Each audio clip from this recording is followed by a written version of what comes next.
오직 여호와는 그 성전에 계시니 온 땅은 그 앞에서 잠잠할지니라 하시니라. 우리의 예배를 기쁘게 받으시는 하나님, 오늘도 거칠고 험한 세상 속에서 방황하던 저희들을 불러주시고 평안과 기쁨과 사랑이 넘쳐나는 예배를 드리게 하시니 감사합니다. 오늘은 우리 동안교회 64주년 창립 기념주일로 예배를 드립니다.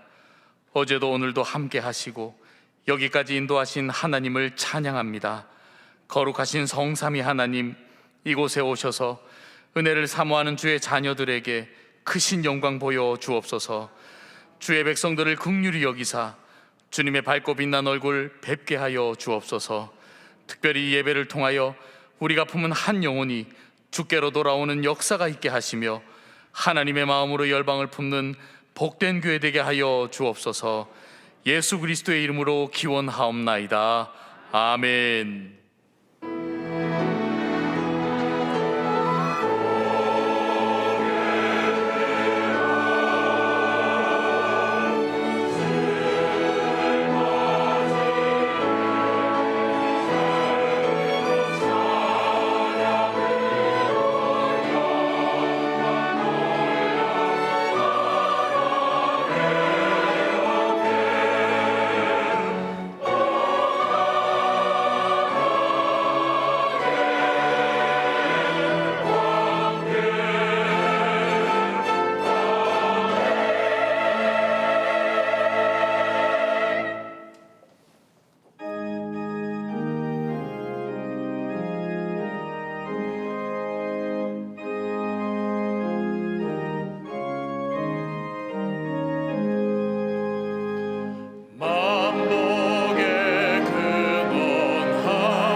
지난 한 주간 우리의 삶을 돌아보며 침묵으로 참회의 기도를 드리겠습니다.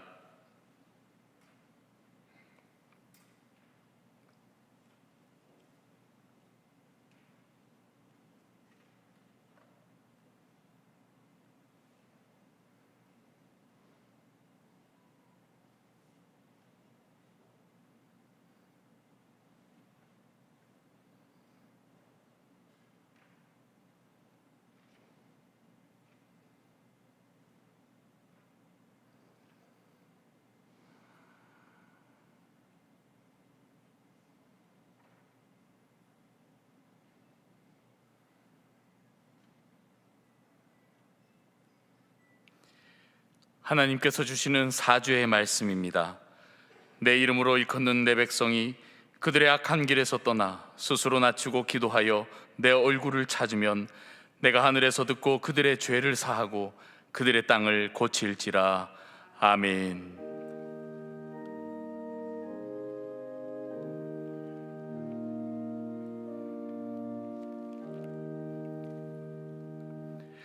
나는 전능하신 아버지 하나님, 천지의 창조주를 믿습니다. 나는 그의 유일하신 아들 우리 주 예수 그리스도를 믿습니다. 그는 성령으로 잉태되어 동정녀 마리아에게서 나시고 본디오 빌라도에게 고난을 받아 십자가에 못 박혀 죽으시고 장사된 지 사흘 만에 죽은 자 가운데서 다시 살아나셨으며 하늘에 오르시어 전능하신 아버지 하나님 우편에 앉아 계시다가 거기로부터 살아있는 자와 죽은 자를 심판하러 오십니다.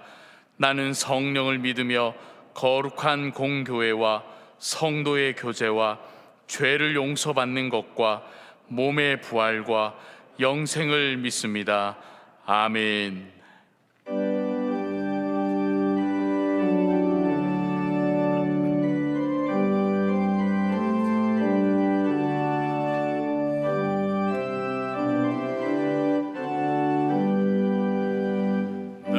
주의 나라와 주의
자막을 보시면서 함께 교회 공동기도를 드리겠습니다. 우리의 기도를 들으시는 하나님, 미국에서 사역하시는 성복근 조 에스더 선교사님의 사역에 함께하여 주셔서 학교 구제 사역과 지역 병사를 통해서 죽어가는 영혼들을 살리고 소수민족 선교가 효과적으로 일어나도록 역사하여 주옵소서. 피로회복 헌혈 캠페인을 통해 수혈자들이 강건하여지게 하시고 작은 우리의 섬김을 통해서 예수 그리스도의 사랑이 온전히 전해지게 하옵소서. 창립 64주년을 맞은 동안교회가 지역사회를 섬기고 세계 열방을 복음으로 이롭게 하며 선교의 사명을 감당하는 건강한 교회가 되게 하옵소서. 담임 목사님의 영육간에 강건함을 더하여 주시고 가정과 사역 위에 하나님의 은혜와 평강이 충만하게 하옵소서. 이제는 각 개인의 기도 제목과 작정한 한 영혼을 위하여 그리고 환우들을 위하여 기도를 드리겠습니다. 자비로우신 아버지 하나님 감사합니다. 하나님 얼굴을 감추시고 아버지 하나님을 대주시옵소서. 감사합니다. 하나님 우리가 작정한 한 영혼을 놓고 아버지 하나님 기도하며 나아갑니다. 아버지 한 영혼이 주님 품으로 나오는 역사가 일어날 수 있도록 우리 주부의 통을 사용하여 주시옵소서. 우리의 가족 가운데 믿지 않는 영혼들이 있습니다. 하나님 그들의 주님 품으로 인도하시고 역사해 주시옵소서. 하나님 우리 동안의 환우들을 위해 기도합니다. 아버지 하나님 동안의 환우들 아버지 하나님 역사 일어나게 하여 주시옵소서.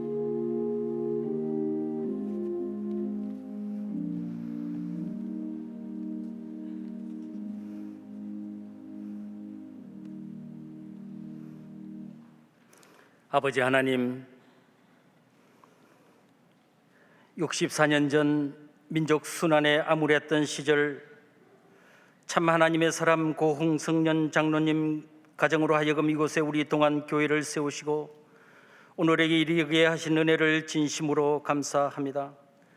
그동안 하나님께서 우리 교회를 통하여 행하셨던 수많은 역사를 바라보며 오늘 창립 64주년 기념 예배를 온 성도들과 함께 드려오니 주님 홀로 영광 받으시고 초대교회에 임하셨던 성령의 충만한 역사로 함께하여 주시옵소서. 주님의 몸된 교회의 오늘이 있기까지 하나님으로부터 받은 사명을 가지고 하나님의 거룩한 뜻을 따라 교회를 섬기고 목회를 감당하신 우리 목사님, 여러 교역자님들, 때로는 눈물과 기도로, 때로는 물질로, 때로는 헌신으로 충성을 다한 성도들을 기억하사 착하고 충성된 종이라 칭찬하여 주시고 이 시간 격려하여 주시옵소서. 하나님을 사랑하고 영혼을 사랑하며 민족의 미래와 이 땅의 복음화를 꿈꿨던 한 사람의 믿음의 열매로 물려받은 우리 동안교회는 장차 우리가 또한 다음 세대에 반드시 물려주어야 할 가장 값지고 아름다운 유산이오니 저희들로 하여금 교회를 더욱더 사랑하며 시온성과 같은 교회로 만들어 가기에 부족함이 없도록 이 시간 은총을 베풀어 주시옵소서. 무엇보다 우리 동안교회는 나라와 민족과 열방을 품고 온 성도들의 아픔과 민족의 갈등과 상처를 다음 세대를, 이 시대를 위한 복음을 오롯이 담아내는 교회가 되게 하시고 날마다 새로운 생명과 희망을 잉태하는 교회로 만들어 가게 하여 주시옵소서. 우리 사랑하는 자녀들이 하나님의 꿈과 비전을 키워가는 요람이 되게 하시고 수많은 성도들이 이곳 성전에 올라 제단을 쌓고 하나님을 경배하며 하나님의 역사를 바라보는 베델과 같은 거룩한 성소가 되게 하여 주시옵소서. 그리하여 다윗의 고백처럼 우리가 주의 집 곧 주의 성전의 아름다움을 고백하며 만족하리로다.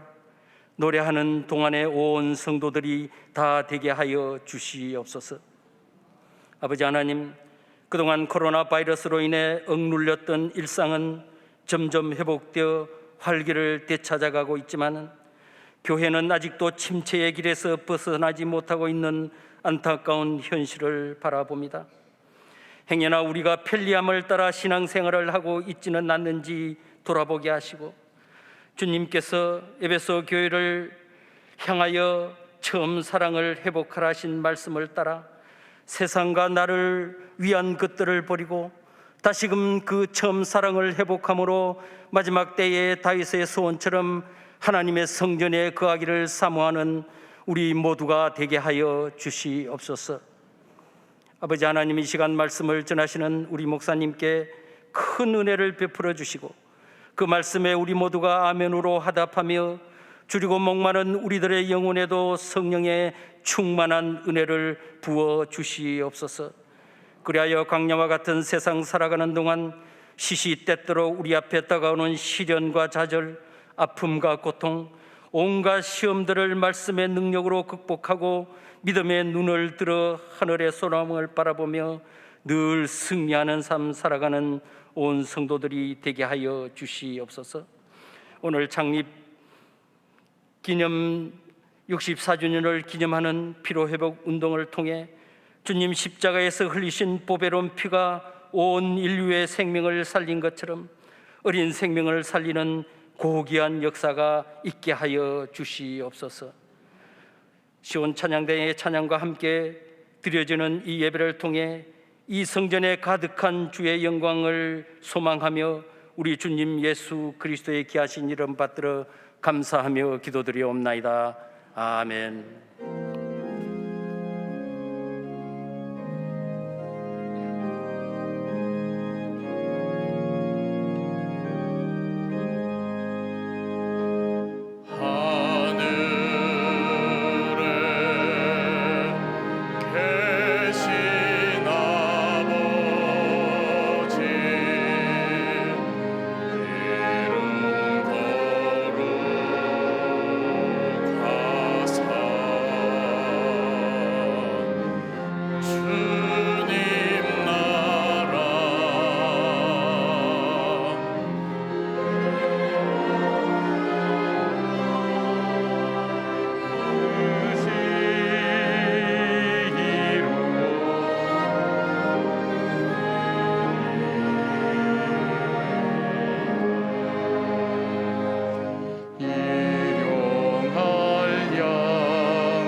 주의 구원을 기뻐하는 주의 백성들이 함께 모여 살아계신 우리 하나님 앞에 예배를 드립니다.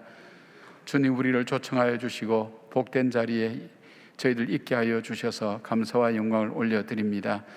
성령의 도우심을 힘입어 주님 앞에 예배할 때 보혈의 피로 죄 씻음 받은 주의 성도들이 하나님 보좌 앞에 담대히 나가게 하시고 위로부터 내리시는 하늘의 양식을 먹고 하나님 주님께서 신령한 음료를 마시며 주님과 더불어 믿음으로 걸어가는 우리의 생애가 될 수 있도록 말씀으로 공급받고 주의 은혜를 누리는 저희들 될 수 있도록 예배를 축복하여 주시옵소서.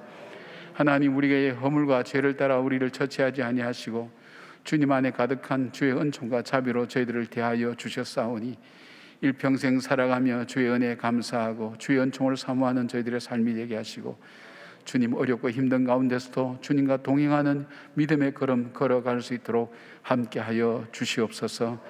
64년 전에 하나님 우리 교회를 세워주셨고 믿음의 성각자를 통해서 하나님 또 비전을 가진 주님의 자녀들을 통해서 이 교회가 여기까지 이루어지게 하신 것 감사를 드립니다. 이 어려운 세대에 믿음의 역사를 써가는 저희들 되게 하시고 우리 후손들에게 정말 물려줄 하나님의 거룩한 나라를 하나님 증거하고 전하기에 부족함이 없는 저희들 되게 하여 주시옵소서. 귀한 예물을 아버지 앞에 구별하여 올려드립니다.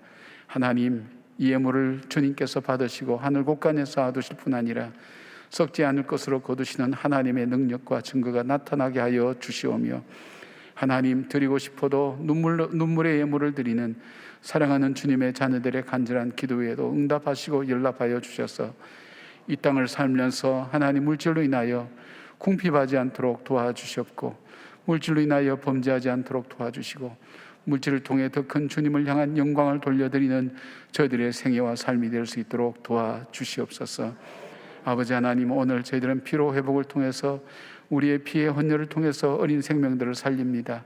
하나님, 주님께서 사용하여 주시옵고, 주 앞에 헌신하며 믿음으로 나가는 우리 성도들 한 사람 한 사람 위에 복과 은혜를 베풀어 주실 뿐 아니라, 아버지여, 기가 막힐 웅덩이와 수렁 가운데 있는 주의 자녀들이 샘을 얻는 예배가 되게 하시고, 질병으로 고통당하는 주의 자녀들이 자유함을 얻게 하시고, 여호와를 아파 치료하시는 주님의 은혜를 체험하며 경험하게 할 수 있도록 도와주시오며, 하나님, 주님 앞에 기도하고 간구할 때 응답받는 주님의 역사를 체험할 수 있도록 주여 도와주시옵소서.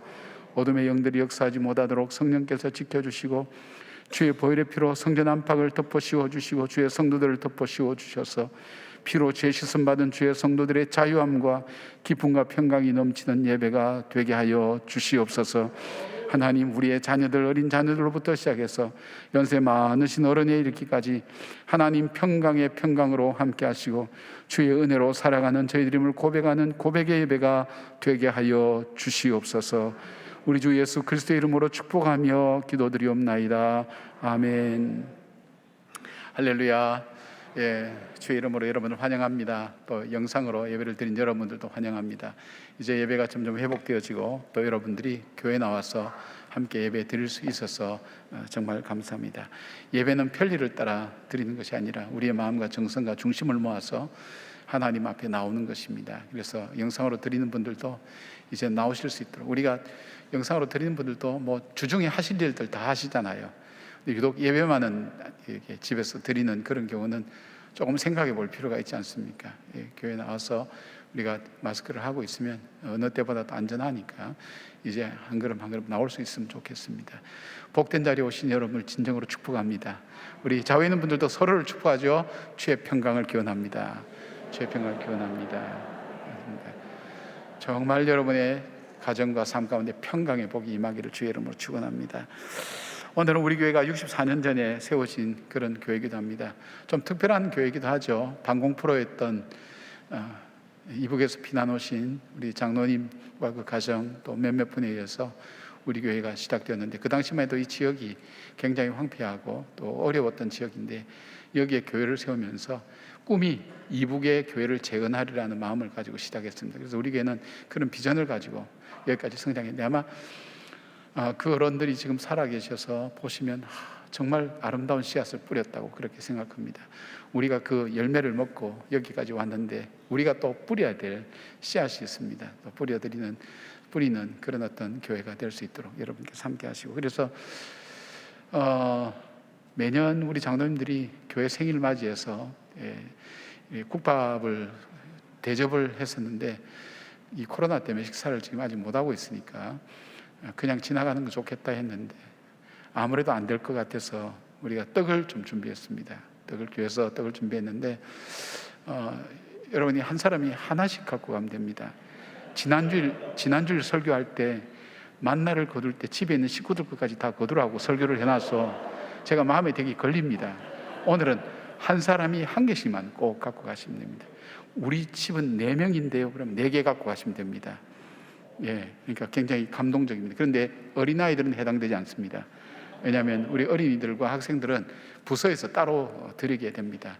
그래서 부모님과 함께 예배를 참석하신 우리 어린이들은 부모님과 같이 나누어 먹으면 좋을 것 같고요. 굉장히 구체적으로 광고하죠. 예, 그만큼 여러분의 평소의 모습 속에서 위기의식을 많이 느끼고 있다는 거예요. 오늘 하나씩만 갖고 가셔서 나누는데, 떡이 굉장히 맛있는 떡입니다. 정말 갖고 가셔서 보관하기도 좋고, 여러분이 그렇게 해서 우리 생일날 기쁨으로 나눌 수 있는 그런 시간 됐으면 좋겠습니다. 지금 우리 헌혈차 와서 피로회복해서 소아암 환자들을 돕고 있습니다. 어린이가 암에 걸려서 그 부모 마음이 얼마나 힘들겠습니까? 게다가 피까지 구할 수 없다면 정말 부모의 피를 말리는 겁니다. 바로 그 일을 위해서 한국에 있는 우리 함께 교회들이 연합해서 지금 하게 되고, 그 다음에 헌혈한 그 기금은 한 1억이 넘게 그 아이들에게 전달되고 그렇게 했습니다. 우리 교회가 좀 늦게 하는 편인데 여러분 함께 참여해 주셔서 참으로 감사를 드립니다. 6월 큐티 특별 새벽기도가 4주차 마지막 주에 접어들었습니다. 여러분 열심히 기도하시고 또 기도함으로써 하나님께 나간다는 귀한 마음들을 여러 가지로 듣습니다. 여러분께서 얼마나 귀한 마음으로 나오신지 알 수가 없습니다. 이 기도가 끊어지지 않고 여러분의 기도를 통해 하나님의 교회가 살고 또 여러분 가정이 살고 여러분 심령이 살아나는 그런 귀한 역사가 있는데, 마지막 한 주입니다. 끝까지 참석하시고 개근한 분들에게 좋은 선물도 준비하고 있고 또 동판에 새겨서 또 기록에 남을 수 있도록 그렇게 하고 있습니다. 여러분께서 마지막 남은 주에서 중간에 혹시 빠진 분들을 위해서 그레이스 타임이 혹시 있으니까 그걸 믿고 빠졌다가 나중에 못하는 분들 꽤 있습니다. 그러니까 끝까지 잘 참석하셔서 제때 또 개근할 수 있도록 그렇게 하시길 바랍니다. 다음 주는 공동회가 열리는데 우리 교회 일꾼들을 세우는 그런 날입니다. 우리 안수 집사님들과 권사님들 또 마을을 통해서 참 좋은 분들 세워졌지만 또 안타까운 분들도 있습니다. 이번은 꼭 세워졌어야 되는 건데 그런 아슬아슬한 분들이 있습니다. 그런 분들은 또 기도하시면서 다음에 하나님께서 또 기회 주셔서 세워지실 수 있도록 인내하고 기도하시고 격려하시고, 또 세워진 분들은 내가 특별하게 잘 되어서 그것이 아니라 충성되이 여기셔서 하나님께서 나를 인도해 주셨다는 그런 마음 가지고 겸손함으로 여러분이 잘 받아들이고 또 훈련도 받으시고 세워질 수 있었으면 좋겠습니다. 또 이분들을 위한 특별히 금식기도로 릴레이 기도 금식기도가 있는데 여러분 함께 참여해 주셔서 감사를 드리고요.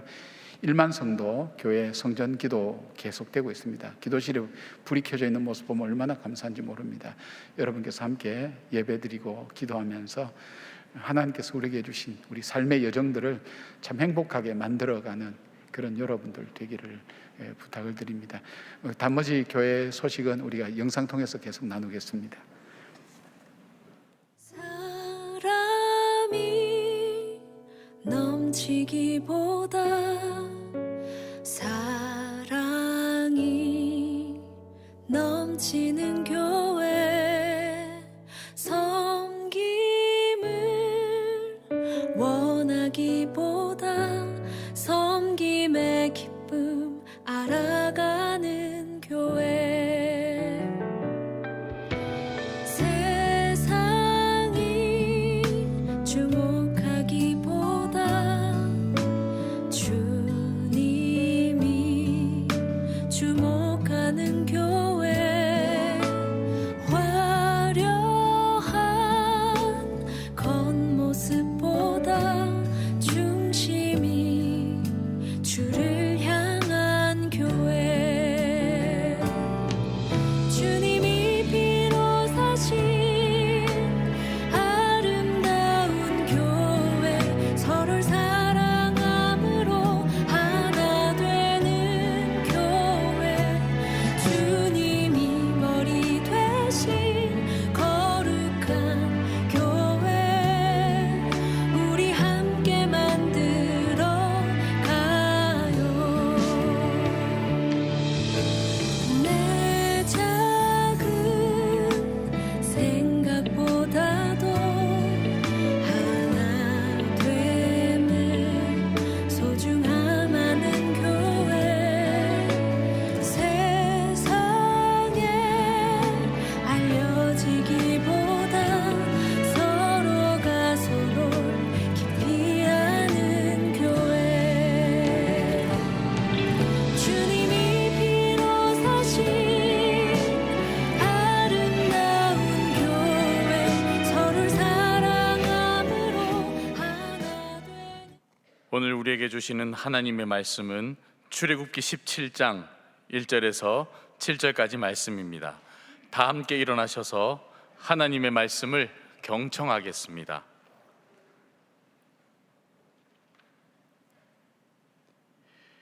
이스라엘 자손의 온 회중이 여호와의 명령대로 신 광야에서 떠나 그 노종대로 행하여 르비딤의 장막을 쳤으나 백성이 마실 물이 없는지라 백성이 모세와 다투어 이르되 우리에게 물을 주어 마시게 하라. 모세가 그들에게 이르되 너희가 어찌하여 나와 다투느냐? 너희가 어찌하여 여호와를 시험하느냐? 거기서 백성이 목이 말라 물을 찾으매 그들이 모세에게 대하여 원망하여 이르되 당신이 어찌하여 우리를 애굽에서 인도해 내어서 우리와 우리 자녀와 우리 가축이 목말라 죽게 하느냐?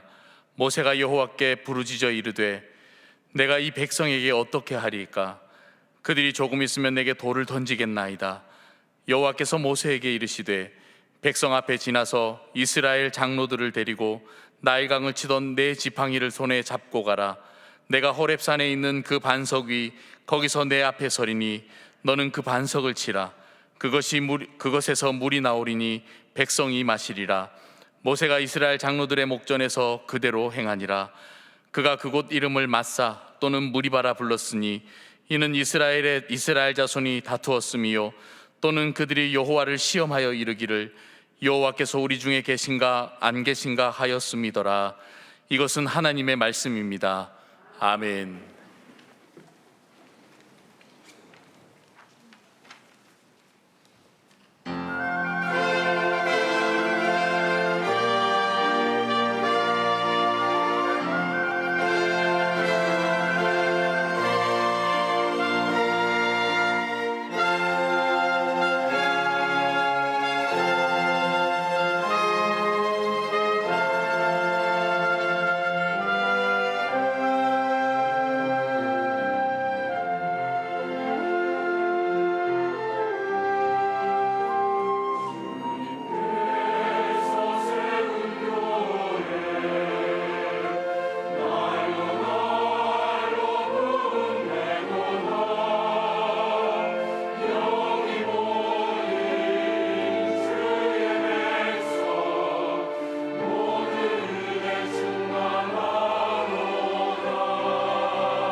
마스크 하시고 찬양하는 것이 참 쉽지 않을 텐데 귀한 찬양 감사드립니다. 고맙습니다. 제가 전에 섬기던 교회에 6월 달만 되면 권사님 한 분이 미숫가루를 많이 만드시는 분이 있었습니다. 그리고 6월이 지나고 여름이 지나고 나면 9월 달쯤 이 미숫가루를 서로 나누어 줍니다. 근데 이것이 한 해만 그런 것이 아니라 매년 그렇게 하는 그런 분이었습니다. 왜 그러실까? 저도 그 미숫가루를 얻어 먹어봤으니까요. 근데 이 권사님의 사정을 듣고 보니 이해할 수 있었습니다. 이 권사님은 6.25 때 남편을 잃었습니다. 자녀 하나만 유복자로 낳았고 너무너무 배고프고 고생을 많이 하셨습니다. 그래 되니까 6월 달만 되면 이분은 불안한 겁니다. 마음이 불안한 겁니다. 그때 기억과 상처들이 마음에 남아서 그래서 이분 나름대로 미숫가루를 준비해두고 대비를 하면서 마음의 불안을 달래는 것입니다. 우리가 흔히 말하는 트라우마라고 그렇게 얘기하죠. 외상후 스트레스 장애라고 얘기하죠. 과거에 경험했던 사건이나 고통스러운 일들이 그 사건은 지나갔지만 마음속에 남아서 그것이 현재 내 삶에 어떤 영향을 주고 있는 것을 말합니다. 이스라엘 백성들이 오늘 마라에서 물 때문에 심각한 상황까지 갔던 그 기억들이 남아 있습니다. 물론 하나님께서 그 마라의 쓴물을 단물로 바꾸어 주셨고 엘림의 위로도 하셨지만 사실상 그들에게는 극단적인 어떤 경험이죠. 죽음의 직전까지 있던 그 경험을 했기 때문에 하나님의 은혜에 대한 감사와 더불어서 뭐가 남아있냐면 그 고통을 겪고 힘들었던 그 상황들이 이 이스라엘 백성들 속에 남아 있습니다. 그런데 오늘 이 무리바라는 곳에서 다시 물이 없는 그런 상황을 경험하게 된 겁니다.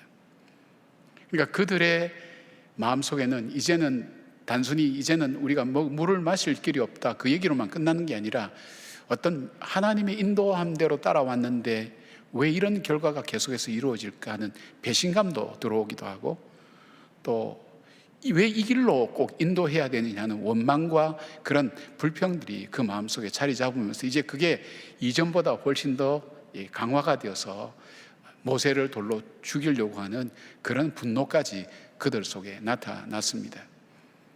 여러분 혹시 기도하실 때 그런 기도 해보신 적 없습니까? 하나님 이제 그만요. 하나님 이제 그만요. 하나님 또라는 기도. 또 이런 일이 일어납니까? 하나 지금 지나가고 나면 이제는 좀 편히 좀 쉬게 해주면 좋은데 우리 인생은 살면서 문제라는 것이 중단되질 않고 계속해서 일어날 때 하나님의 뜻대로 사는데도 하나님 또 이런 문제가 일어납니까? 그러면서 안타까워하면서 때로는 원망도 하고 때로는 낙심도 하면서 여러분 그렇게 기도한 적은 없습니까? 여러분 그렇게 기도했다면 오늘 이스라엘 백성들을 충분히 이해하실 수 있을 겁니다. 자, 이럴 때 어떻게 해야 될까요? 하나님 이제 그만, 하나님 이제 그만 그렇게 얘기하고 싶을 때가 많습니다. 이제 그만 배를 울리셔도 될 것 같아요.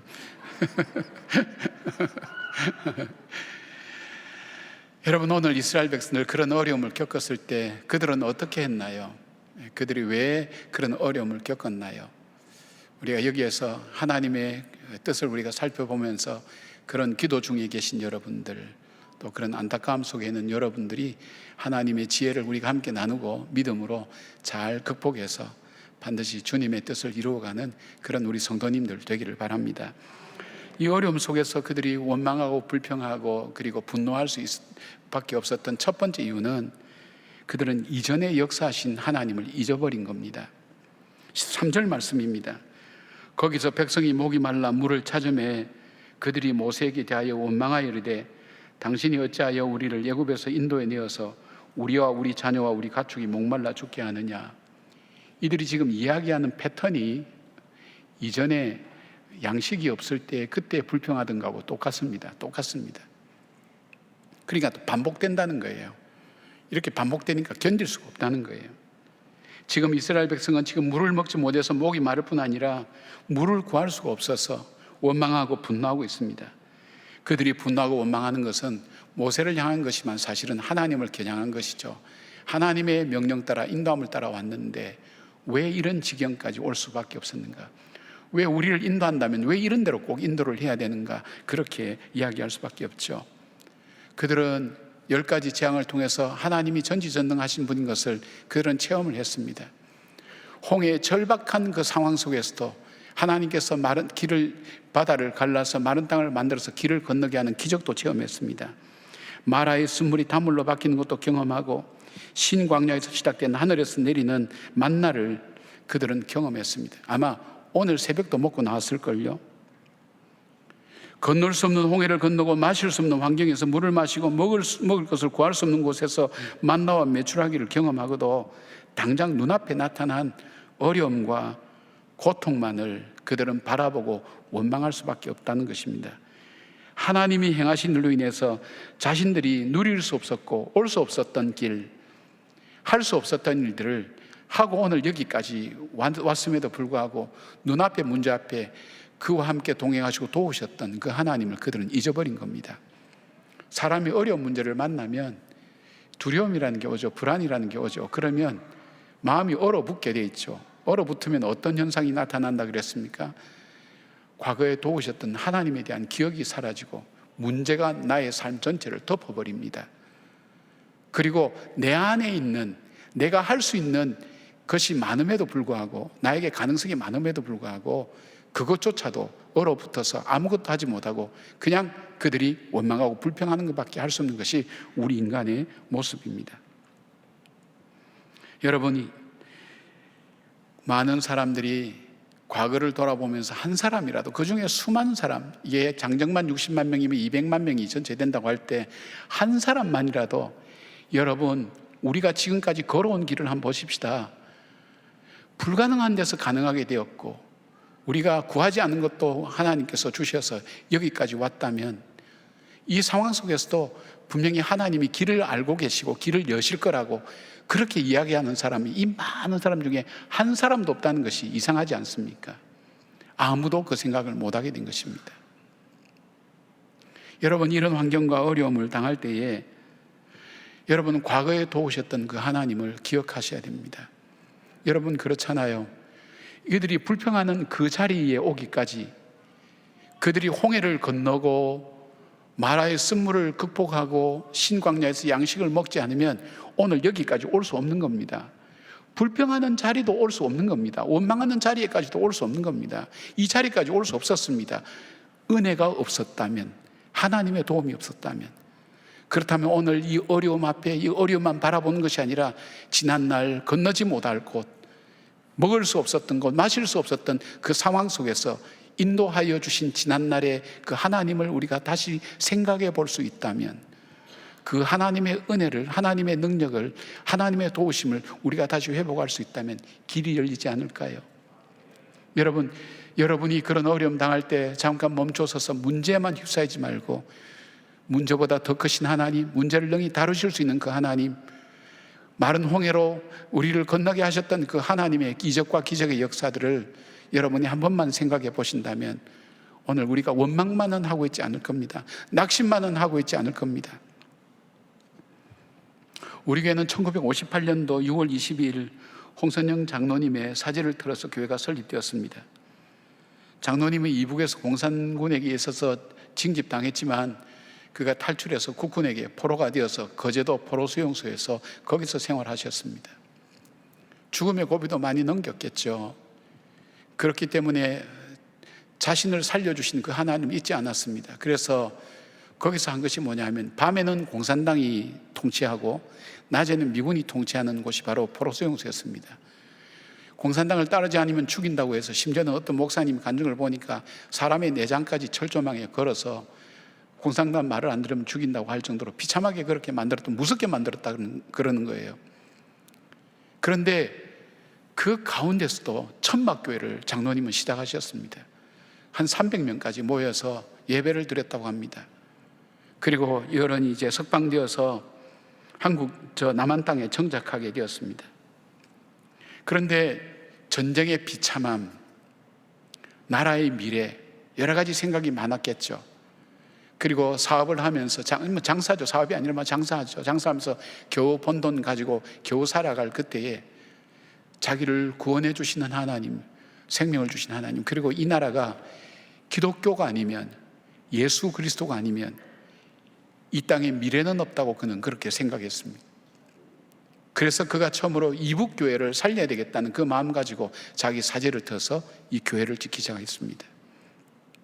장사해서 번 돈 가지고 그거 가지고 자재 사고 인구들 임금 주고 매일매일 그걸 반복하면서 교회를 짓다가 1958년도 6월 22일 날 완공되고 입당되면서 이 건평 85평, 대지 85평, 건평 28평 목조 예배당을 건축하고 거기 입당 예배를 드린 것이 우리 교회 시작이었습니다. 그리고 한 7, 8년 뒤에 그는 숭덕 여자 중고등학교를 세웠습니다. 이 어른의 생각은 무엇인가 하면 교회는 웅덩이와 같다. 공동체가 되어서 서로 양육하고 서로 교제하지만은 그러나 학교는 어른은 시냇물과 같다는 거예요. 3년 혹은 6년이 지나면 흘러가 버린다는 거예요. 가장 감수성이 예민한 그 시기에 이 복음이 들어간다면, 그들의 가치관 속에 바로 이 복음이 들어간다면 이 땅은 달라질 것이라고 생각했고, 그 중에서도 신앙이 있는 건강한 생활을 가진 어머니들이 이 땅에 세워져야 된다고 생각했습니다. 그래서 여자 중고등학교를 세운 겁니다. 그래서 그들에게 기독교 교육을 시작했습니다. 기독교 세계관을 가르치기 시작했습니다. 벌써 55주년이 되었습니다. 그리고 수많은 일꾼들이 하나님 앞에 드려지는 일들이 있었습니다. 보통 보면 한 20, 30%밖에 믿는 사람이 없는데 이 채플이나 예배를 가보면 교회 중고등부 무슨 수련회 하는 것 같아요. 찬양하는 것도 다릅니다. 가본 분들은 감동 그 자체입니다. 그들이 그 영향을 받아서 그들이 신앙을 갖든 안 갖든 상관없이 그들이 들었던 그 말씀들이, 생명의 말씀들이 씨앗이 되어서 그들이 자라면서 좋은 어머니가 되고 그들의 삶에 위기가 올 때 그 자녀들을 기를 때 믿음으로 길러나가는 모습들이 바로 오늘에 이르게 된 것입니다. 기억을 했습니다. 하나님의 은혜, 내 공고하고 어려울 때에 생명을 구해주신 그 하나님 기억할 때 오늘 내 삶의 선택은 달라지는 겁니다. 여러분, 우리가 문제만 바라보면 선택이 뻔해요. 원망과 불평밖에 없어요. 좌절과 절망밖에 없어요. 그러나 여기까지 오기까지 도와주시는 그 하나님을 생각하면 오늘 내가 어떻게 살아야 될지, 어떤 선택을 해야 될지 이 선택이 달라진다는 것입니다. 사랑하는 여러분, 우리가 어렵고 힘들 때에 눈앞의 문제만 바라보지 말고 살아온 지난날 도우신 하나님을 바라보며 오늘 이 가장 어려운 순간 믿음으로 이겨내며 반드시 주님께서 인도하신 그 길을 따라 무사히 믿음 안에서 걸어가는 우리 모두가 되기를 주님의 이름으로 축원합니다. 자, 이스라엘 백성들이 또 그들이 원망하고 불평할 수밖에 없었던 두 번째 이유는 뭐냐면 그들은 지금 함께 하시는 하나님을 보지 못했습니다. 2절 말씀입니다. 백성이 모세와 다투 이르되 우리에게 물을 주어 마시게 하라. 모세가 그들에게 이르되 너희가 어찌하여 나와 다투느냐? 너희가 어찌하여 여호와를 시험하느냐? 7절 말씀 보니까 그가 그곳 이름을 마사 또는 무리바라 불렀으니 이는 이스라엘 자손이 다투었으며 또는 그들이 여호와를 시험하여 이르기를 여호와께서 우리 중에 계신가 안 계신가 하였습니다. 지금 이스라엘 백성은 당장 마실 물이 없는 것만 보았지 능히 마실 물을 풍성하게 주실 그 하나님이 그들과 함께 동행함을 그들은 보지 못했습니다. 자, 신기하죠. 그들 위에는 여전히 구름 기둥과 불 기둥이 떠 있었어요. 지금까지 인도해 오신 하나님의 인도하심의 상징이었어요. 하나님이 그들과 함께 한다는 상징이었어요. 그것이 그들 속에 있었어요. 하나님이 동행하고 계셨어요. 말씀드린 것처럼 불평하는 그날 새벽에도 하늘에서 만나가 내려서 먹을 수 없는 곳에서 먹을 것을 먹고 나서 힘을 내서 지금 나와서 지금 불평하고 있는 겁니다. 원망하고 있는 겁니다. 왜 그럴까요? 함께 하시는 그 하나님을 그들이 보지 못했기 때문입니다. 무엇만 봤죠? 문제만 봤기 때문입니다. 지금 내 삶 속에 동행하고 계신 사람은요, 자기가 보고 싶은 것만 봐요. 관심 있는 것만 봐요. 제가 한번 그런 말씀을 드린 적이 있는지 모르겠습니다. 제가 우리 가정이 이렇게 안식년으로 미국에 잠깐 갔을 때 아이가 학교 다닐 때 학교에서 요만한 보호를 사가지고 오라는 거예요. 근데 그걸 본 적이 없거든요. 뭐 미국 생활 모르니까 어디서 뭘 파는지 모르는데, 그런데 학교에서 사오라 그럴 때는 분명히 우리가 쉽게 가는 상점에서 구할 수 있을 것이다. 그런데 그 상점 시장 늘 갔는데 한 번도 본 적이 없어요. 없다고 생각했는데 아니다, 우리가 관심이 없어서 못 봤을 것이다. 갔더니 그게 있는 거예요. 저는 제가 심리학을 공부했으니까 그런 부분에 대해서 스스로 좀 많이 이해를 했죠. 관심이 없으면 안 보이는 거예요. 하나님이 내 삶 속에 행하시는 것에 관심이 없어요. 왜? 내가 어떻게 사느냐에만 관심이 있는 거예요. 내가 어떻게 걸어가는 그거에만 관심이 있으니까 하나님이 내 삶을 통해서 역사하시고 나와 동행하시는 것이 보이지 않는 거예요. 안 계신 게 아니고 함께하지 않은 것이 아니고 내게 안 보이는 거예요. 못 보는 거예요. 그것이 인간의 마음인 거예요. 일상이 기적이었고 하나님의 은혜였어요. 문제로 가득 찬 이스라엘 백성은 오늘 나의 문제의 현장에 계신 그 하나님을 보지 못했던 것입니다. 여기 여호와를 시험하였다 2절에 시험하다, 이 히브리어 단어는 테사순이라는 단어를 사용하는데 원어 해석상에 매우 어려운 상황을 통해서 그 대상의 진가를 발견하는 그 테스트를 얘기하는 거예요. 그러니까 쉽게 말씀드리면 하나님이 정말 이 문제를 해결할 수 있는지 없는지 시험했던 의미로 해석될 수가 있습니다. 하나님을 믿지 않았고 오히려 하나님을 판단하고 평가하는 사람이 되었습니다. 하나님의 은혜를, 하나님이 동행하심을 모르는 사람들은 하나님을 판단하고 평가하는 위치에 서게 됩니다. 왜 내 인생을 이렇게 만들고 세상을 이렇게 만들었냐고 말입니다. 인간은 자기들이 원하는 것을 할 수 있고 주시면, 자기들이 관심 있고 자기들이 할 수 있는 것을 주시면 하나님이 계시고 그 하나님은 전능하신 하나님으로 믿는 것이고, 자기들이 원하고 자기들이 바라는 것이 이루어지지 않으면 그 하나님은 계시지 않고 계신다 할지라도 무능한 하나님으로 생각하는 것이 인간의 죄성과 인간의 모습이라는 것입니다. 사도 바울은 이렇게 고백합니다. 나의 나 된 것은 하나님의 은혜라고. 오늘 내 삶이 여기까지 오게 된 것은 전적으로, 때로는 내가 박해도 하고 때로는 의심도 하고 그 다음에 또 죄도 짓고 했지만 그 모든 여정 속에 하나님께서 하나하나 한 걸음 한 걸음 인도하셔서 오늘 여기까지 오게 하셨다고 그렇게 고백을 합니다. 그리고 그는 일상 자체가 은혜만이 아니라 특별한 은혜를 받았다고 얘기합니다. 그것은 뭐냐면 죄인 중에 괴수인 내가 예수 그리스도로 말미암아 하나님의 은혜로 말미암아 구원함을 받은 것, 잠깐 지나가는 이 땅 속에 구원함을 받았다는 것, 주님의 자녀가 되었다는 것, 주님께서 자기를 통해서 거룩한 역사를 이루어 가시도록 주님께서 나를 택하여 주시다는 이것이야말로 아무나 누릴 수 없는 특별한 은혜라고 그렇게 고백했습니다. 그리고 나와 함께 동행하시는 그 주님을 고백하며 믿음으로 그는 자기의 길을 걸어갔던 것입니다. 2021년도 다니엘 기도회라고, 그 기도회에 44만의 조회수를 기록한 김윤상 선교사님의 간증이 있습니다. 그 책이 만들어졌는데 예수 보혈 구원이라는 책이 아주 짧은 책인데 여러분 한 1시간이면 금방 보아 넘기실 거예요. 이분이 큰 교통사고로 사경을 헤매면서 24시간을 혼수 상태에 있으면서 체험한 중에 한 토막입니다. 그가 하나님 앞에 섰습니다.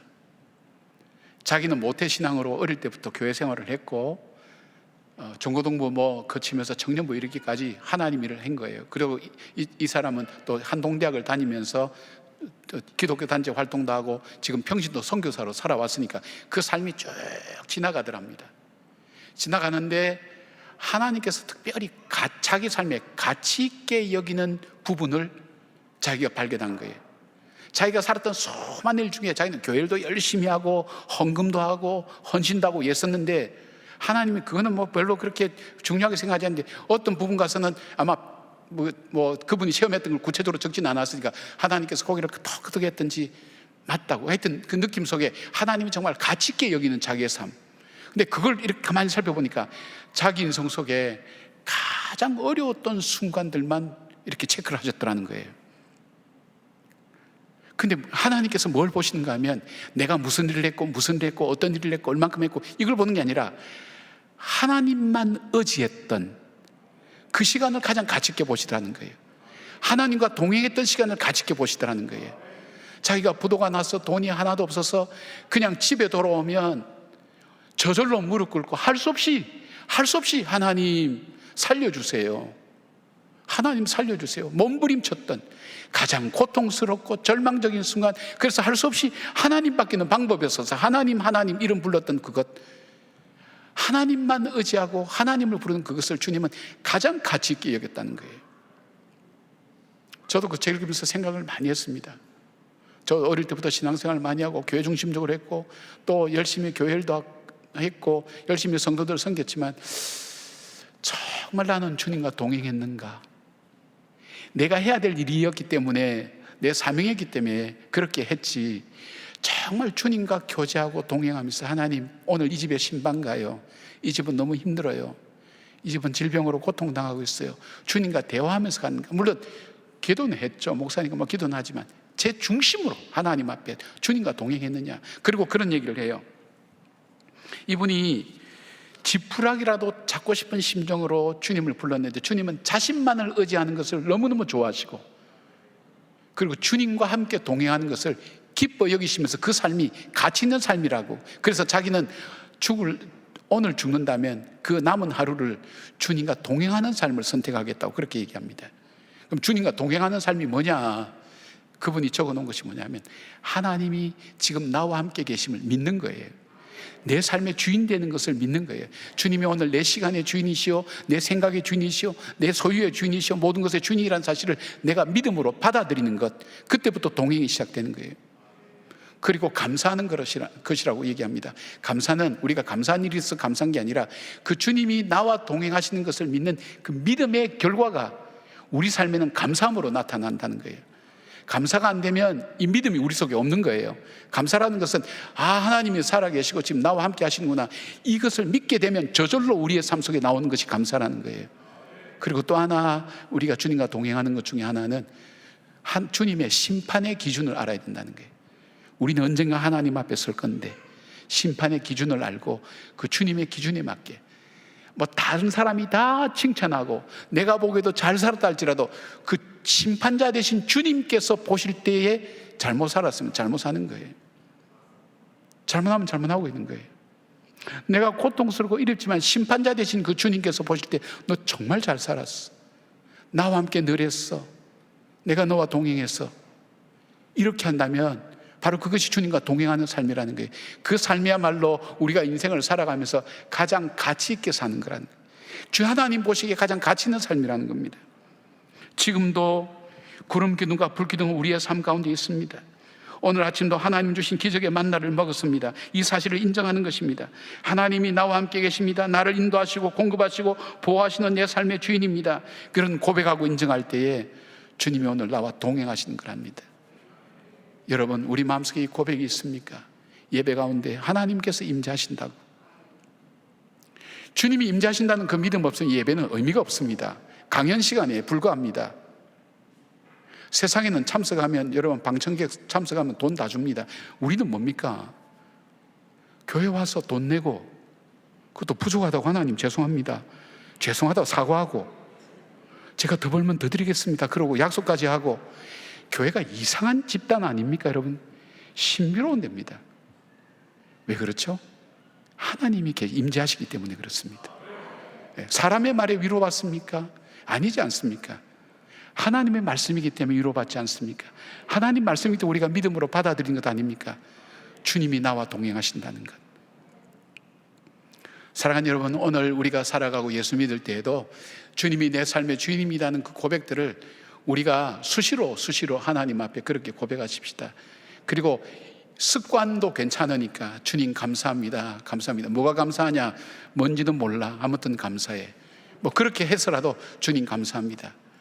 그리고 지금 내가 사는 삶이 내가 보기에 기분이 좋은가, 내가 보기에 기쁜가, 다른 사람이 인정해주는 삶인가, 그것이 아니라 하나님 심판자 되시는 하나님께서 보실 때 인정할 만한 삶인가 하는 것을 우리가 다시 한번 돌아보면서 심판날에 왼편의 염소처럼 오른편의 양처럼 정말 주를 위해서 뭘 했다고 했는데 나는 너를 알지 못한다, 그런 얘기를 듣는 삶이 아니라 정말 주님이 인정해 주시는 삶이 무엇인가를 생각해 볼 때에 여러분, 우리는 주님과 동행하는 삶을 살게 되는 것입니다.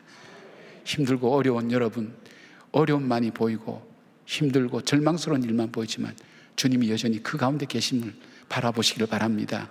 주님이 그 가운데 계심을 고백하시기를 바랍니다. 그리고 나에게만 관심 갖지 말고, 내 앞에 벌어진 일에만 관심 갖지 말고 주께서 이 일을 통해서 내 삶을 어떻게 열어가시는가에 관심을 가질 때 우리의 눈이 열려지면서 우리의 마음이 뜨거지면서 예수 그리스도가 동행하셨던 것을 깨달았던 엠마오로 가는 두 제자처럼 우리의 눈이 열려지고 주님이 우리와 동행하심을 분명히 믿게 될 것입니다. 나의 삶의 주인 되시고 진정 의지할 분이라는 그 믿음이 우리 속에 사라질 때 우리는 현실에서 원망밖에는 남는 것이 없습니다. 하나님의 그 은혜로 주님의 살아계심과 여러분과 동행하심을 우리가 고백하는 그런 신앙들이, 그런 믿음의 아름다운 분량들이 넘치는 그런 우리가 되기를 주의 이름으로 축원합니다. 아멘. 세 번째, 이스라엘 백성들이 왜 원망했을까요? 세 번째는 그들은 하나님의 계획을 몰랐기 때문입니다. 하나님의 계획을 몰랐기 때문입니다.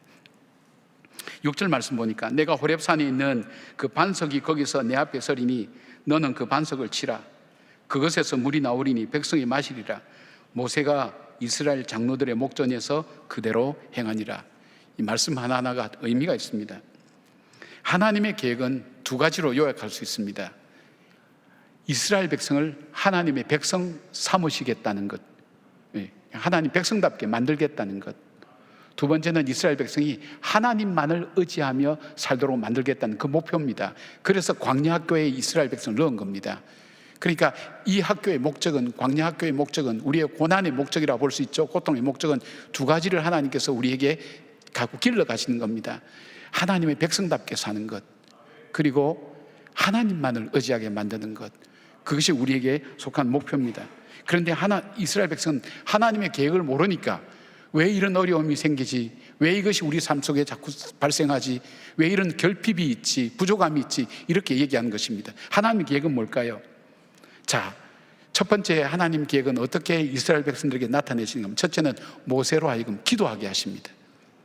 모세로 하여금 기도하게 하신 이유가 있습니다. 여러분, 모세가 답답하고 자기 혼자기 때문에 하나님께 부르짖는다고 되지만 이스라엘 백성은 이 문제 앞에 그들이 보여준 반응은 원망과 불평이었습니다. 분노였습니다. 근데 원망하고 불평하고 그 분노하는 그 백성과 대조적으로 하나님께서 모세로 하여금 하나님을 향해서 기도하게 하는 것을 이스라엘 백성들이 보게 하셨습니다. 여러분, 어떤 문제를 만나든 우리가 불평하고 원망할 수밖에 없는 상황 속에서 우리가 해야 될 첫 번째가 있다면 하나님을 향해서 기도하게 하는 것, 기도하는 것. 그것이 첫 번째 하나님의 계획을 알아가는, 알 수 있는 굉장히 중요한 시작이 된다는 것입니다. 두 번째는 모세로 하여금 기도하게 하시고 하나님의 음성을 들려주시고 그의 갈 길을 기도 속에서 알려주셨습니다. 이스라엘 백성들이 아마 그거 다 보았을 겁니다. 두 번째 하나님께서 모세에게 주신 것은 말씀을 믿고 나가게 하는 것입니다. 이것이 무엇입니까? 하나님께서는 돌을 가지고 모세를 죽이려고 하는 적개심과 경멸로 찬 그 백성 앞을 정면으로 지나가라는 것입니다. 여러분, 이거 굉장히 위험한 일 아니겠어요? 사람의 군중심리에서 움직이는데 누가 한 명이라도 조그만 돌멩이라도 던지면 던지면 그냥 모세는 그 자리 죽는 거예요. 두려울 거예요. 모세의 기도 속에는 다급함이 보입니다. 저들이 돌멩이로 나를 고치려고 합니다 할 때 다급함이 보입니다. 그런데 정면으로 뚫고 지나가라는 거예요. 뭐 당당하게 그냥 지나가라 이런 의미도 될 수 있지만 뭐냐면 하나님의 명령 앞에 순종하는 모세를 이스라엘 백성들이 보기를 원하셨습니다. 하나님의 명령 앞에, 그것이 위험한 길로 판단된다 할지라도, 어려운 길이라 할지라도 말씀을 따라 순종해 가는 것, 하나님께서 훈련시키는 두 번째입니다. 세 번째 훈련은 뭡니까? 장로들을 데리고 가라는 것입니다. 지금까지는 모세 혼자 혹은 마론하고 같이 부르짖고 기도하고 문제를 해결했는데, 이번에는 하나님께서 장로들을 데리고 가라는 바로 그 명령을 내리신 겁니다. 이유가 뭘까요? 여러분, 이 뒤에 우리 다음 주 또 우리 한번 생각할 아말렉과의 전쟁이나 또 모세의 장인 이드로가 와서 모세의 50부장, 100부장, 1000부장 세워나가는 이 일을 분담하는 이 모든 사역을 보면 평신도 지도자들을 하나님께서 세워나가시고 그들을 통해서 역사하실 것을 주님께서 미리 계획하고 보여주신 겁니다. 모세 한 사람의 리더만 아니라 다른 평신도 지도자들이 함께 세워져서, 그래야 뭐 성막을 만들고 할 때에 그들이 봉사하고 섬기고 제사장도 나오고 그들 레인도 나오고 그렇게 할 것 아니겠습니까? 하나님 그 계획을 세워나가는 겁니다. 이 과정을 통해서 장로들을 데려가라. 장로들을 데려갑니다. 어디로 가냐? 호렙산, 바로 그 하나님께 부름받은 그 산 반석 위에 가서 서라 그래요. 내가 그 반석 위에 서 있겠다. 그러니까 반석에 서 있겠다. 주님께서 그렇게 말씀하시는 겁니다. 그리고 주님께서 네 번째 주신 것은 모세가 지팡이를 가지고 반석을 치라고 합니다. 장로들이 다 봤다 그랬어요. 다 봤다 그랬어요. 반석을 치라 그랬는데, 여러분, 하나님께서 모세에게 그 지팡이를 들어서 나를 쳐라는데, 이 지팡이가 무슨 지팡이일까요? 여기 말씀하고 있는 지팡이가 날강의 물이 피로 바뀌게 만들었던 저주의 지팡이였습니다. 요단 뭡니까? 홍해가 다시 갈라졌다가 합쳐지는 심판의 지팡이였습니다. 10가지 재앙을 통해서 하나님 베푸셨던, 그러니까 저주와 심판의 지팡이로 반석을 치라 그랬는데, 그거는 나를 치라는 겁니다. 고린도전서 10장 4절에 사도 바울은 이 반석을 예수 그리스도라 그랬어요. 하나님이 하나님 자신을 치라는 거예요. 모세 보고. 왜요? 이들의 불신, 원망, 불평, 이것으로는 전혀 이들을 구원할 가치도 없고 주님의 심판에 이를 수밖에 없는데, 그 심판과 그 저주를 하나님 스스로 자신이 받겠다는 거예요. 이게 뭡니까 여러분? 바로 예수님의 십자가 아닙니까? 예수님 십자가에서 찢어지고 부서지고 깨어지고, 그럴 때 그 속에서 생수가 터져서 그 물을 백성들이 마시면서 살지 않았습니까? 그래서 우리는 이걸 보혈이라고 얘기합니다. 보배로운 피라고 얘기합니다. 그 보혈의 피로 우리가 구속함을 받았습니다. 우리가 어떻게 하나님 보좌 앞에 나갈 수 있겠습니까? 그 보혈의 피로 깨끗함을 씻음 받은 새롭게 된 우리 생명이 하나님 보좌 앞에 담대히 나갈 수 있게 되는 것 아닙니까? 그 예수 그리스도의 보혈의 피로 죄 씻음 받고 용서함 받고, 하나님 자신이 스스로 모든 죄의 저주와 불신앙의 저주를 대신 짊어지고, 누구든지 그 물을 마신 자마다 생명의 물이 생명이 그들 속에 넘치도록 하나님께서 그렇게 계획하고 계신 것을 보게 됩니다. 즉 인류를 구원하기 위한 하나님의 놀라운 미래의 계획까지도 하나님은 세우고 계신 겁니다. 아마 여기 부모님들 계시니까 아실 거예요. 자녀들 생각할 때 계획들이 다 있지 않습니까? 애들이 학교 간다면 뭘 준비해야 되고, 작은 계획부터 시작해서 먼 계획까지 다 있지 않습니까? 걔들은 몰라요. 자녀들은 몰라요. 부모가 어디까지 생각하는지 몰라요. 마찬가지 아니겠습니까? 하나님은 큰 계획을 가지고 있습니다. 언제 그 계획을 가지고 있죠? 내가 공고하고 어려울 때, 원망할 수밖에 없을 때도 하나님은 나를 향한 계획을 가지고 계세요. 내 미래는 없다, 나는 끝났다, 난 더 이상 미래가 없다 생각할 그때도 하나님은 나를 향한 계획을 갖고 계신다는 겁니다. 그 계획을 모르면 낙심할 수밖에 없다는 것입니다. 이사야는 이 사실을 이렇게 얘기합니다. 그가 찔림은 우리의 허물 때문이요, 그가 상함은 우리의 죄악 때문이라. 그가 징계를 받음으로 우리는 평화를 누리고 그가 채찍에 맞음으로 우리는 나음을 받았도다. 아멘. 십자가에서 반석이 깨어지는, 예수 그리스도가 깨어지는, 찔리고 그리고 상하고 그리고 고통당하는 그 모든 일들이 바로 우리를 구원하고, 그러니까 그래서 십자가는 하나님의 심판과 저주와 동시에 하나님의 사랑과 구원이 동시에 나타나는 것이 이 십자가입니다. 하나님의 그 계획을 보여주시고 이스라엘 백성으로 하여금 그 사실들을 증거하고 축복의 통로로 삼으시게 한 하나님의 계획이 그들 속에 있었습니다. 우리 대신 십자가 지시고 저주와 심판의 십자가에 달리셔서 죽으셨던 그 예수님이 보배로운 피를 흘리셨던 그 주님께서 우리에게 이렇게 선포하십니다. 요한복음 10장 10절에 내가 온 것은 양으로 생명을 얻게 하고 더 풍성히 얻게 하려는 것이라. 사마리아의 수가성의 여인, 남편이 5 있고 지금 있는 남편도 내 남편이 아니라는 그 여인도 이 생수를 마셨습니다. 세상의 물을 마시면 다시 갈증이 생깁니다. 그러나 이 예수 그리스도의 생수를 마시는 사람은 다시 살아납니다. 인간은 이 땅을 살면서 육신의 목마름만 있는 것이 아닙니다. 마음의 목마름이 있고 영의 목마름이 있습니다. 이 영의 목마름과 마음의 목마름을 채우기 위해서 쾌락을 추구합니다. 내가 스스로 내가 즐거워하는 일을 추구합니다. 내 육이 즐거워하는 일을 추구합니다. 거기에 만족이 있을 줄 압니다. 철학을 공부합니다. 철학 속에, 진리 속에, 지식 속에 있는 것으로 내 만족을, 내 영혼을 만족시킬 것이 있는 줄 압니다. 내가 소유 속에 내 만족이 있고 우선 내가 잘 먹고 편안하게 사는 여기에 인생에 참 가치가 있고 의미가 있다고 생각합니다. 그러나 채워지지 않습니다. 채워지는 것은 바로 예수 그리스도의 보배로운 피를 우리가 마시고 먹는 것밖에 없습니다. 그 피를 덧입는 것밖에 없습니다. 에레미야에게 하나님께서 말씀하실 때, 이 백성의 죄악을 말씀하실 때 뭐라고 말씀합니까? 생수의 근원되는 나를 찾지 않고 나를 버리고 터진 웅덩이를 찾는, 터진 웅덩이, 쓸데없는 일을 한다는 거예요. 해결되지 않는 일에 최선을 다한다는 거예요. 세상 사람들은 그렇게 살고 있지 않습니까? 지금도 자기가 스스로 기뻐하는 일들, 행복해질 일들을 선택하며 나가 있지 않습니까? 여러분은 예배드림이 하나님께 기쁨이요 생명이라고 생각하기 때문에 이 자리에 와서 앉아서 하나님 말씀 듣고 예배를 드리고 찬송을 부르고 있지 않습니까? 여기에 참 행복이 있다고 믿고 여기에 참 생수가 있다고 믿지 않습니까? 그렇습니다. 예수님의 보혈 속에 생명이 있습니다.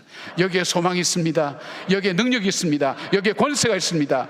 여기에 어둠의 사탄 무리들이 물러가고 질병들이 쫓겨나가며 하나님의 능력이 나타나고 샘을 얻는 하나님의 권능이 이 보배로운 주님의 보혈의 피에 있습니다. 여러분, 정말 마음으로 믿어 입으로 시인하는, 하나님 앞에 고백하는 믿음의 역사가 있기를 주님의 이름으로 축복합니다.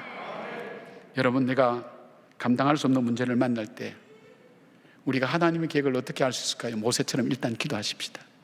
기도할 때 하나님 우리에게 말씀해 주십니다. 나에게 나갈 길 어떻게 해야 될지. 기도하는 것이 가장 중요한 출발점입니다. 그 다음에 순종입니다. 그리고 그 하나님이 나를 향한 계획을 가지고 계심을 주님 보여주십니다. 말씀해 주십니다. 사랑하는 여러분, 가장 힘들고 어려울 때 낙심보다 더 먼저 해야 될 일이 있다면 기도하는 것입니다. 하나님 앞에 나가는 것입니다. 그리고 그 증거로 50명의 장로들에게 보여준 것처럼 하나님께서 우리에게 그 증거로, 증인으로 서로가 서로를 도와주며 인도하며 격려하며 하나님께 세워주신 증인의 삶을 사는 바로 그 믿음의 사람 되시기를 축복합니다. 사랑하는 우리 교회가, 우리 성도들이 바로 근심과 걱정과 염려와 절망으로 가득 찬 이 땅을 살아갈 때 그것을 헤쳐나가며 홍해를 가로질러 갈 때 그 감격과 기쁨은 어떻게 말할 수 있을까요? 이 죄된 세상에서, 육체가 지배하는 이 세상 속에서 하나님이 나를 통치하시는 그 기쁨과 하늘의 기쁨을 미리 맛보며 걸어가며 소망 가운데 걸어가는 우리 성도님들 되시기를 주님의 이름으로 축복합니다. 아멘. 기도하겠습니다. 내가 온 것은 양으로 생명을 얻게 하고 더 풍성히 얻게 하려는 것이라고 말씀하신 주님, 주님을 인하여 풍성한 삶을 살기를 원합니다. 참된 기쁨 맛보기를 원합니다. 참 소망 누리기를 원합니다. 참 회복되기를 원합니다. 참 주님을 고백할 수 있는 믿음의 사람 되기를 원합니다. 주여 함께하여 주시옵소서. 이 고백 속에 이 보혈의 피로 하나님, 이 민족이 살고 가정이 살고 내 영혼이 살고 나라와 민족이 살아나는 놀라운 역사가 있게 하여 주시옵소서. 보혈의 피를 찬양합니다. 우리를 구속하신 그 보혈의 피를 찬양합니다. 하나님의 놀라운 은혜를 찬양합니다. 찬양하는 주의 성도들이 부르는 주님을 향한 귀한 찬양과 영광을 주님 받아 주시옵소서. 예수님의 이름으로 기도드리옵나이다. 아멘.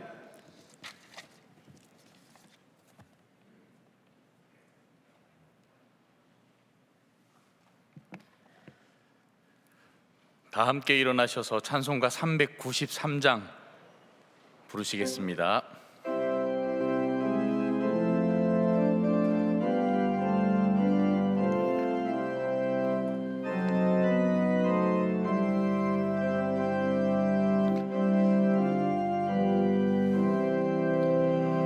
오 신실하신 주 내 아버지여, 늘 함께 계시니 두려움 없네. 그 사랑 편찮고 날 지키시며 어제나 오늘이 한결같네.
6월 이달의 말씀을 함께 선포하시겠습니다.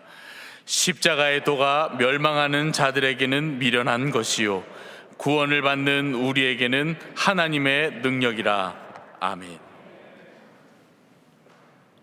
하나님, 이제 그만, 또 제발, 이런 탄성으로 기도하는 주의 성도들이 있습니다.